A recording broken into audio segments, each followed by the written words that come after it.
We on? Hey, what's going on, everybody? Welcome to episode 164 of the Nerds Unite as One podcast. We're back a couple months. I normally say, apologize for the wait. Just stuff just happened, I guess. But anyway, here we are. I am your host, Paul English, and I have assembled our regular crew that you know and love at this point. It is Jack, Colton, and Mike. How's it going, boys? Woo! I'm so glad to be back, guys. That's Okay. Human interaction, sort of. What's that like?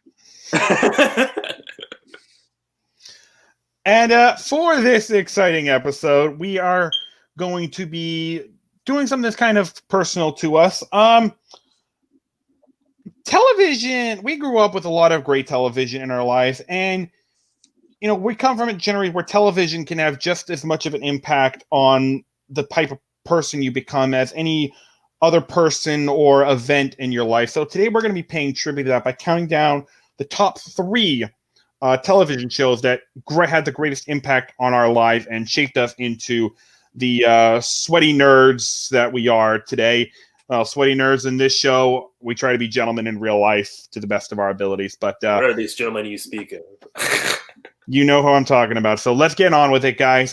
Jack, I'm going to come to you first. Why don't you give me number 3 on your list? Oh, we're starting with number 3? Okay. My number 3 is The Big Bang Theory. Okay.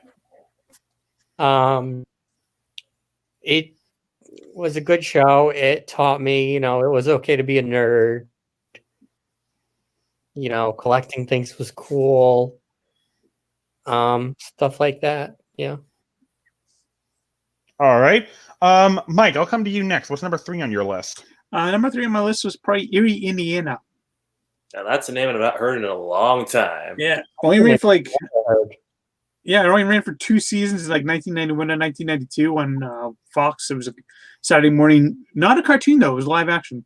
But it was basically about this kid who moves into a town called Erie, Indiana, and finds it's the center of weirdness for the entire world. And he and his best friend just spend each episode trying to investigate new weird things. And it was a Saturday morning show that I hadn't really kind of seen before. It's kind of like an early like X-Files type show, and it really kind of told me like it's okay to investigate the weird. Like the world is a weird place. Mm-hmm. It may not be that weird, but it's weird. Just kind of go with it. Sounds like Gravity Falls. It was kind of like a live action Gravity Falls, which I actually have just started watching too, which phenomenal show. But yeah, it's very much like a live action Gravity Falls, but without the quirky sense of humor. Okay, interesting. Colton, you're next. What's number 3 on your list? All right. This had an impact on me in a different way. Hold on. I've got some notes here. Okay, so you all know that one thing I want to be in the future is a writer. And the first show on my list that helped, and number 3 on my list helped set me on that path. That show is Digimon, specifically the 2nd season. We had active imaginations as kids, but probably didn't think much of it at first. Then Digimon Season 2 happened. This is going to sound really petty, but I hated how the original cast was initially replaced when Season 2 began, and I started to seriously begin imagining scenarios where they could get brought back for good, including one that actually happened. I took my imagination seriously from that point forward and eventually just started writing stories of my own, about as good as a child could get anyway, but that's where I think my interest in writing sort of began, so thank you, Digimon. All right, very good.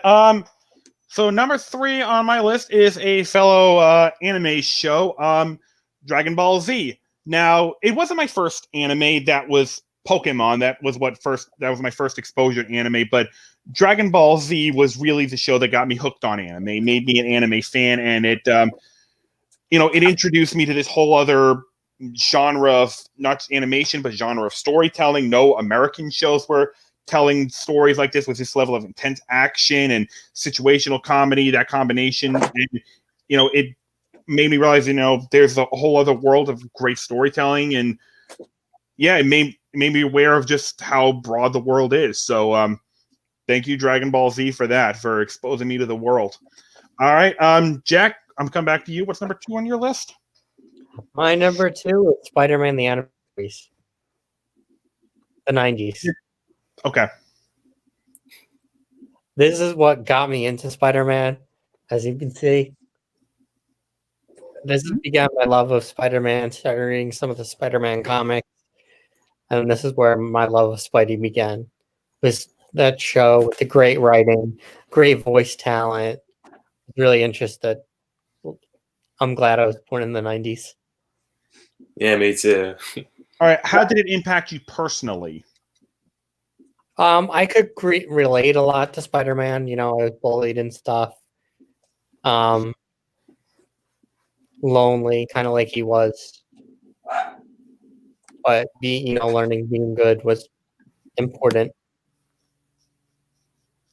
Okay. All right. Mike, you're next. What's number 2 on your list? Number 2 on my list is also an anime. It also wasn't my first anime, but it was the first one that I really kind of acknowledged was an anime. Before that was like Voltron and stuff like that, but I didn't even recognize that as anime. My first anime was Sailor Moon.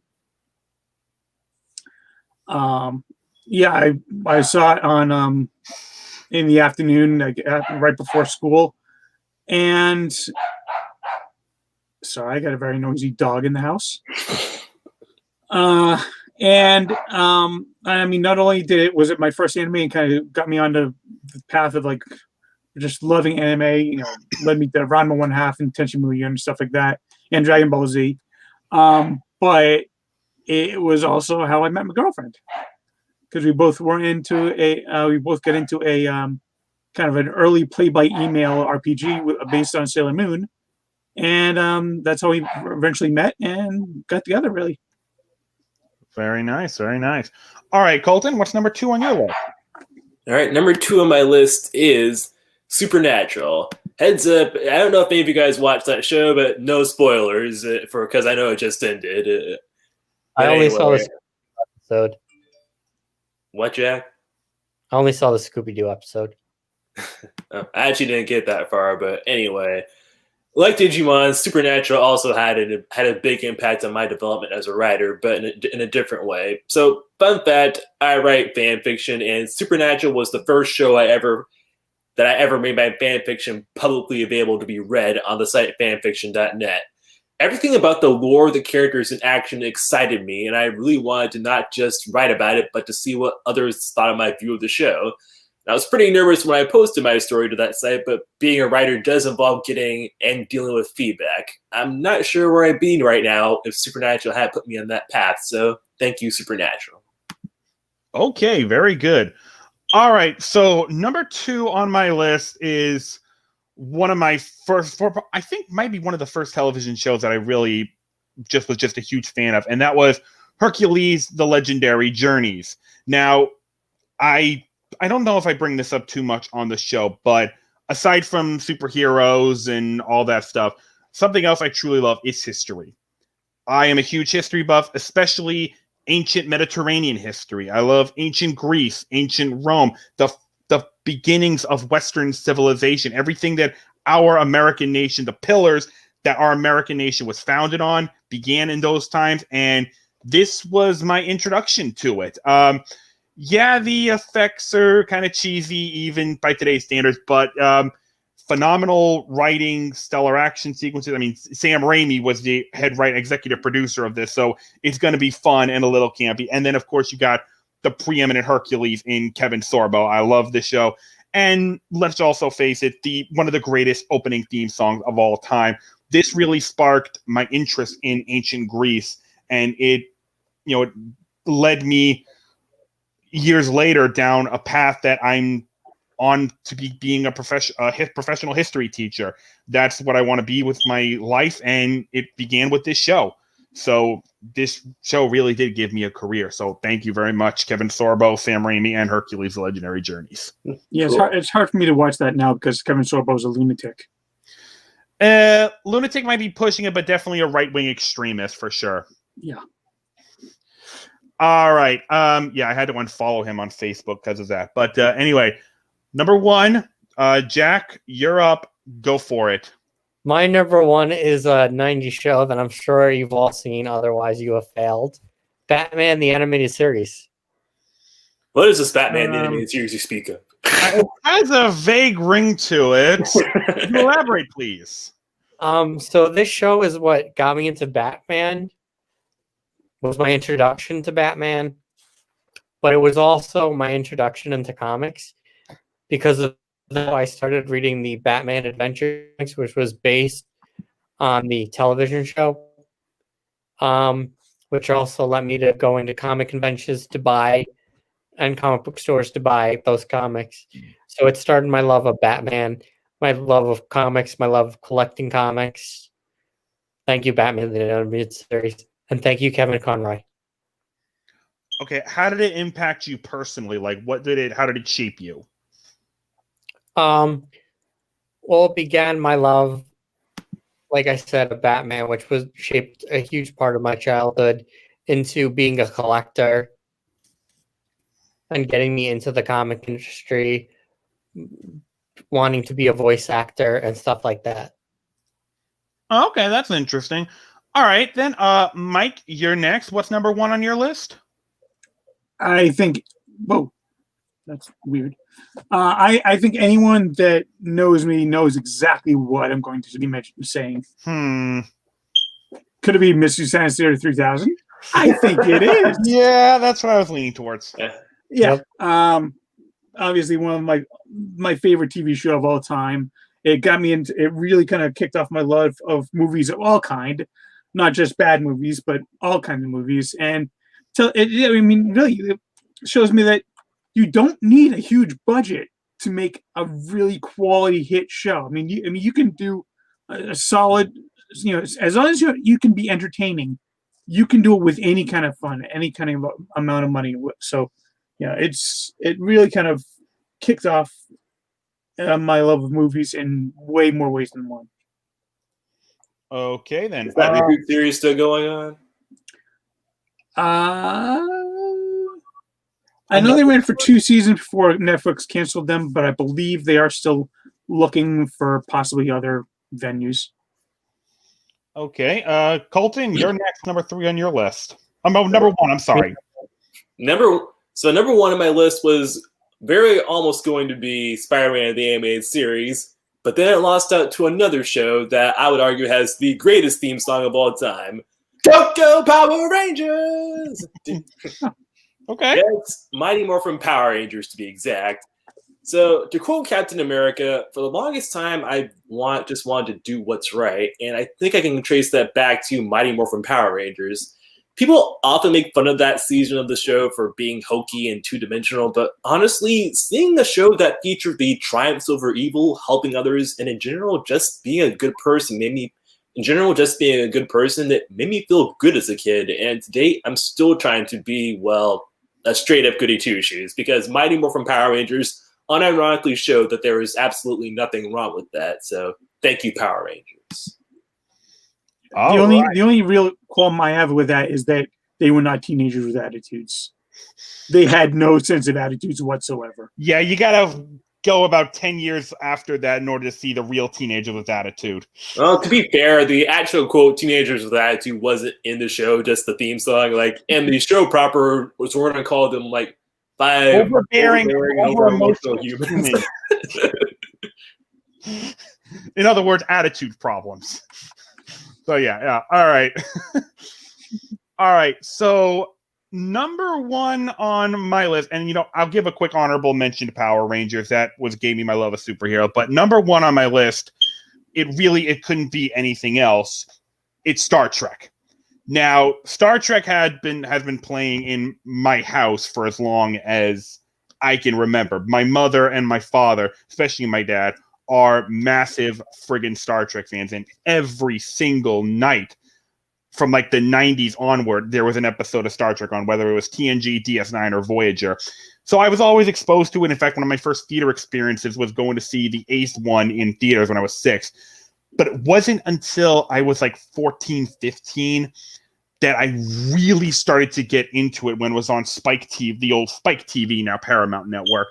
And to explain the impact this show had on me, I would probably be here for I probably need like an hour or more rehearsal time. So I'll keep it short.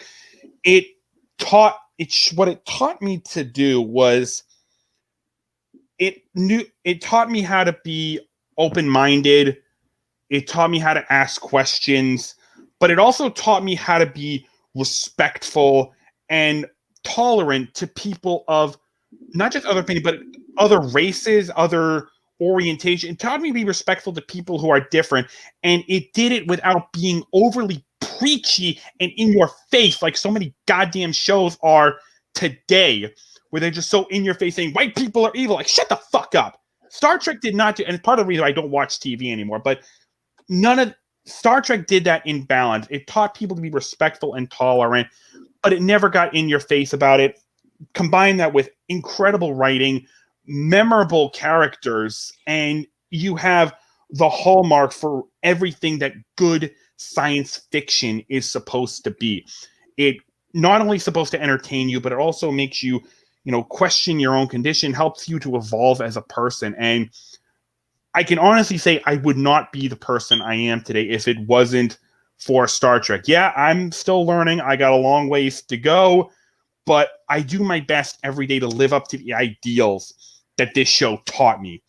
I don't know if I'll ever get there, but I'm damn sure going to try till the day I die. So, Star Trek, thank you very much. And I hope you continue to teach that lesson to not just people of my age, but everyone who comes after me. Your message is needed more than ever. I hope we get there someday. And may I just say, may the force be with you. Somebody mute him. I already did it. I'm making a Simpsons reference. Yeah, I know, but it was not welcome. Do you even know who I am? I think so. Weren't you one of the little rascals? That was horrible. I love that episode. But yes. God willing, we'll all be there when they get there and first contact happens. I'll only be 73, so we'll see. All right, guys. So that is going to wrap up episode 164. Thank you all very much for watching. Jack, it was a pleasure having you here. Yeah, it was great to be here and talk some TV shows. Mike, as always, a pleasure. Yeah, it was a pleasure to see you guys as well. Colton, thank you very much for being here as well. I'm glad to. I really miss doing this.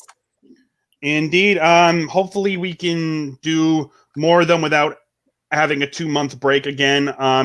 We're filming this episode the day before Thanksgiving, and so I hope everyone has a great Thanksgiving, but also a very safe Thanksgiving.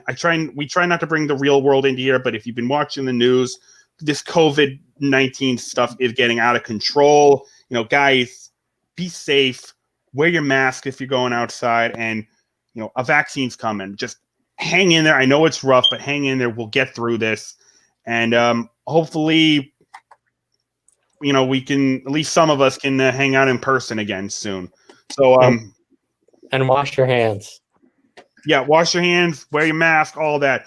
So everyone be safe, enjoy the holidays, and we will see you next time. Have a good night, everyone. Bye-bye.